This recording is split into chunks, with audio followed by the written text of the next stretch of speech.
ఏపీలో పొలిటికల్ డ్రామాకు ఇవాళ full stop పడనుంది. ఈ రోజు మరికొద్ది సేపట్లోనే బ్రేక్ఫాస్ట్ మీట్ ని ఏర్పాటు చేయనున్నారు సిద్ధరామయ్య. ఈ భేటీకి డీకే శివకుమార్ కూడా హాజరయ్యే అవకాశం ఉంది. ఇప్పటికే గవర్నర్ అపాయింట్మెంట్ కోరారు సిద్ధరామయ్య.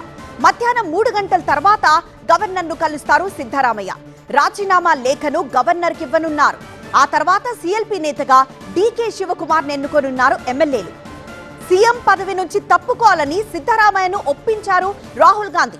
అయితే పదవి నుంచి వైదొలగకూడదని సిద్ధరామయ్యపై ఆయన సన్నిహిత మంత్రుల నుంచి ఒత్తిడి వచ్చింది. ఈ విషయంలో తన వర్గం మంత్రులకు సర్ది చెప్పారు సిద్ధరామయ్య. రాహుల్ మాటను కాదనలేనని స్పష్టం చేశారు. రాజీనామా చేయడానికి సిద్ధమని మంత్రులకు నిర్ణయం చెప్పేశారు. మరోవైపు సిద్ధరామయ్యకు రాజ్యసభ సీటును ఆఫర్ చేసింది హైకమాండ్.